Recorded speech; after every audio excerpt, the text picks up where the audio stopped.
Hello guys, നിങ്ങളുടെ മക്കളെ ഈ വെക്കേഷന് സ്ക്രീൻ ടൈമൊക്കെ ഒന്ന് ഒഴിവാക്കി എന്തെങ്കിലും നല്ല ക്രിയേറ്റീവായിട്ട് എന്തെങ്കിലും ചെയ്യിക്കണം എന്ന് നിങ്ങൾക്കുണ്ടെങ്കിൽ ഈ വീഡിയോ കണ്ടു നോക്കും.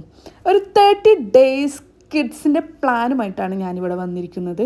അത് നിങ്ങളുടെ മക്കൾക്ക് നല്ല യൂസ്ഫുൾ ആവുകയും കൂടാതെ ബുദ്ധിയുടെ വളർച്ചയ്ക്കും അവരുടെ സംസാരശേഷിക്കും എല്ലാ കഴിവുകളും നേടാനുള്ള ഒരു മാർഗവുമായിട്ടാണ് ഞാൻ വന്നിട്ടുള്ളത്. അതിനായിട്ട് എന്തൊക്കെ ചെയ്യണമെന്ന് നിങ്ങൾ കണ്ടു നോക്കൂ. ആദ്യമായിട്ട് നമ്മൾ മക്കളെ ഒരു കറക്റ്റ് റുട്ടീനിന് അലാറം വെച്ചിട്ട് നമ്മൾ എഴുന്നേൽപ്പിക്കണം. വെക്കേഷനല്ലേ, തോന്നിയ പോലെ എത്ര നേരം വേണമെങ്കിലും കിടന്നോട്ടെ, അവർ കിടക്കട്ടെ, അങ്ങനെ നമ്മൾ വിചാരിക്കാൻ പാടില്ല. അവർക്ക് കൃത്യമായ ഒരു റുട്ടീനിലൂടെ അവരെ നേരത്തെ തന്നെ നമ്മൾ എഴുന്നേൽപ്പിക്കണം. രാവിലെ കറക്റ്റ് അലാറം വെച്ച് സെറ്റ് ചെയ്ത് അവരെ എഴുന്നേൽപ്പിക്കുമ്പോൾ അവർക്ക് കറക്റ്റ് ഒരു ഉറക്കത്തിൻ്റെ റുട്ടീൻ കിട്ടും. ഏകദേശം ഒരു 7 മണി 6 മണി ആ സമയത്താണ് മക്കളെ എഴുന്നേൽപ്പിക്കേണ്ടത്. 7:30 വരെ മാക്സിമം നമുക്ക് അവരെ കിടത്താം. അത് കഴിഞ്ഞിട്ട് അവരെ ഈ വെക്കേഷന് കിടത്താതിരിക്കുന്നതാണ് അവർക്ക് റുട്ടീൻ രൂപീകരിക്കാൻ ഏറ്റവും നല്ലത്.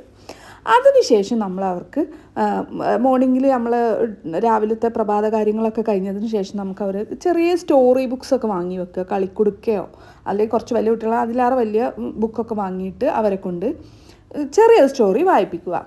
പിന്നെ നമ്മൾ കുറച്ച് കഴിഞ്ഞ് അവർ ഭക്ഷണമൊക്കെ കഴിച്ച് കുറച്ച് നേരം കളിച്ച് കഴിഞ്ഞിട്ട് അവർക്ക് ഒരു മണിക്കൂർ അവരെ നമുക്ക് നല്ല കളേഴ്സൊക്കെ വാങ്ങിക്കൊടുത്ത്, കളേഴ്സുള്ള കുട്ടികളാണെങ്കിൽ അത് ഉള്ളത് ഉപയോഗിക്കുക, അല്ലെങ്കിൽ പുതിയ കുറച്ച് കളേഴ്സൊക്കെ വാങ്ങിയിട്ട് അവരെ കൊണ്ട് ചിത്രങ്ങൾ വരപ്പിക്കുക. അവർക്ക് ഇഷ്ടപ്പെട്ട എന്ത് ചിത്രം വേണമെങ്കിലും അവരെ വരപ്പിക്കുക. പിന്നെ അതൊക്കെ കഴിഞ്ഞ് നമ്മൾ ഏതെങ്കിലും ഒരു സമയത്ത് ഒരു ഉച്ചയ്ക്ക് മുന്നേ എപ്പോഴെങ്കിലും വീട്ടുജോലിയിൽ നമ്മളെ കൂടെ അവരെ ഉൾക്കൊള്ളിക്കുക. അല്ലെങ്കിൽ അവരുടെ ടോയ്സൊക്കെ അവർ നിരത്തി ഇട്ടിട്ടുണ്ടെങ്കിൽ ആ ടോയ്സൊക്കെ അവരെ കൊണ്ട് അടുക്കിപ്പെറുക്കി വെപ്പിക്കുക. അങ്ങനെ എന്തെങ്കിലുമൊക്കെ ചെറുതായിട്ട് അവരെ ചെയ്യിക്കുമ്പോൾ അവർക്കും തന്നെ നല്ല സന്തോഷമാവുകയും ചെയ്യും.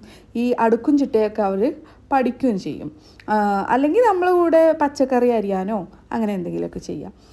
അങ്ങനെ അവരെ കൊണ്ട് എന്തെങ്കിലുമൊക്കെ ചെയ്യിക്കുക. പിന്നെ ഈവനിങ് വൈകുന്നേരം ഒരു 4 മണിക്ക് ശേഷം നിർബന്ധമായിട്ടും കുട്ടികളെ നമ്മൾ പുറത്ത് കളിപ്പിക്കുക, മുറ്റത്തിറക്കിയിട്ട് കളിപ്പിക്കുക.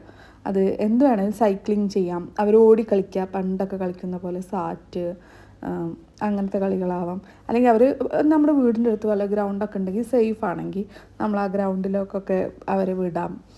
ചെറിയ കുട്ടികളാണെങ്കിൽ വിടാതിരിക്കുക നല്ലത്. ഇപ്പോഴത്തെ കാലത്ത് നമുക്ക് ആരെയും വിശ്വസിക്കാൻ പറ്റാത്തൊരു കാലമാണ്, അപകടങ്ങളൊക്കെ ഉണ്ടാവുന്നതാണ്. അപ്പോൾ വീട്ടിൽ തന്നെയുള്ള എന്തെങ്കിലും കളികൾ അവരെ കൊണ്ട് കളിപ്പിക്കുക. ഇതൊക്കെ കഴിഞ്ഞ് രാത്രി ഭക്ഷണമൊക്കെ കഴിച്ച് കിടക്കാൻ നേരം നമ്മൾ അമ്മമാർ മക്കൾക്ക് മോറൽ സ്റ്റോറീസ് പറഞ്ഞു കൊടുക്കുക. അത് അവരുടെ ബുദ്ധി വളർച്ചയ്ക്കും അവർക്ക് മോറലായിട്ടുള്ള കാര്യങ്ങൾ പഠിക്കാനൊക്കെ ഏതെങ്കിലും നല്ല ഒരു മോറൽ സ്റ്റോറീസൊക്കെ പറഞ്ഞു കൊടുക്കുക. ഇങ്ങനെ ഇത് ഒരു ദിവസത്തെ പ്ലാനാണ്. വീണ്ടും 2-ാം ദിവസത്തെ പ്ലാനുമായി ഞാൻ വരും. നിങ്ങൾക്ക് ഇഷ്ടപ്പെട്ടാൽ ലൈക്ക് ചെയ്യുക, സബ്സ്ക്രൈബ് ചെയ്യുക, ഷെയർ ചെയ്യുക.